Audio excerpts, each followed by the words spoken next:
Right guys, we're on. Today we're talking about fat and thin shots, how we can get rid of fat and thin shots, how we can pure our ball striking and just become better at golf. Doesn't that sound brilliant?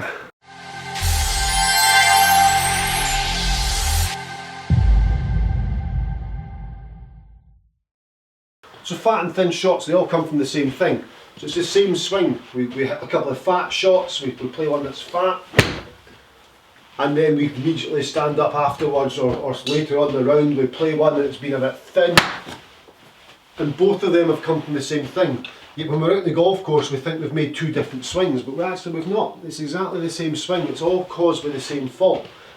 We need to find a way or find a drill that we can pure that ball strike and get away from that clunky or heavy strike. So it's all to do with where your centre of mass is at the point of impact. So if your mass of your weight of your body is behind the golf ball impact, that's where the low point in your swing arc is going to be. So that has to be shifted in line with the ball or slightly ahead of the golf ball to make sure we get that ball tough contact that we're after with irons. So a simple drill for this, grab chalk. I use chalk a lot. I'm going to draw a box on here.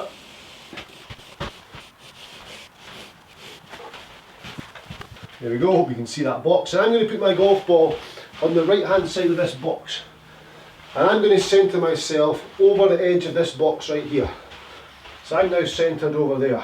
And when I play my shots now, I'm going to keep myself centred over the edge of this box. Taking the club back, just little drills, just playing little pitch shots. I have a 9-iron here, so I'm only going to hit this about 70, 60, 50 yards.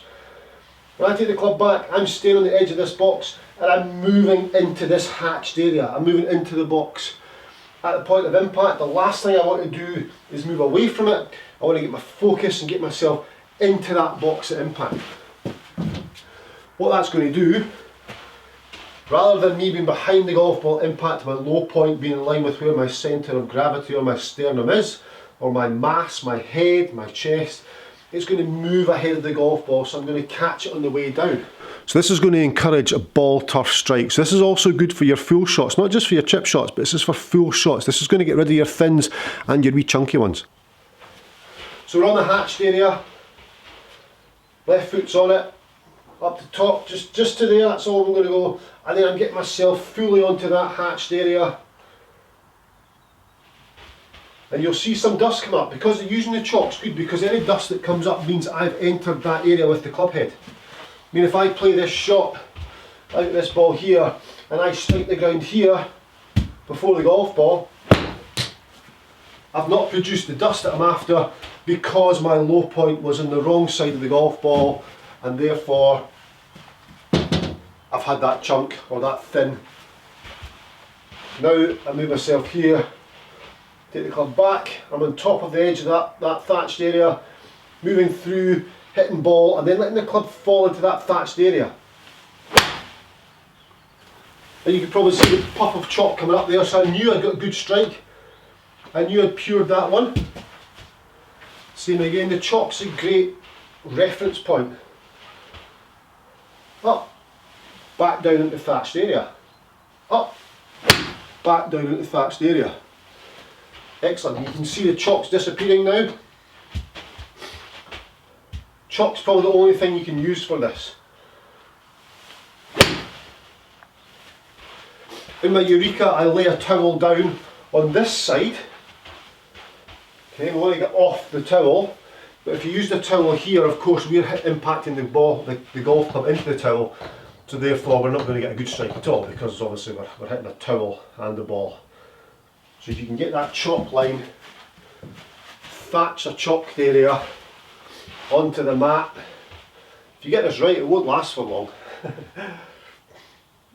There, down, I'm moving ahead of the golf ball.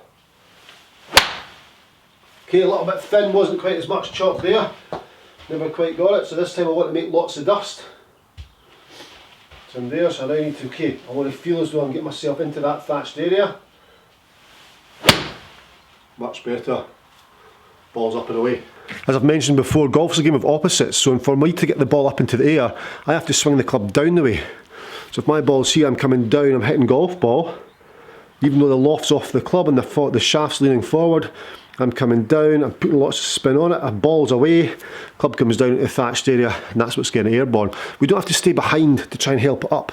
As soon as we get into this position to impact with the club leaning backwards, our mass is behind that impact point and we're not going to take any chalk. So you can really thatch these areas in, as much chalk in there as you want. The more chalk you put in there, the better visual you're going to have of the shots you're playing. And then once you've got the hang of that,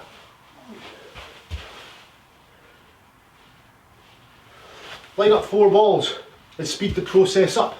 So as I say, we've got 9 iron, but I'm just hitting 70-yard shots.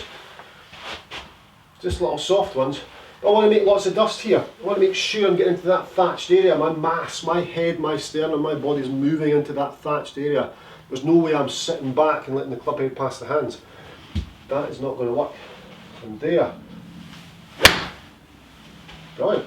Dust.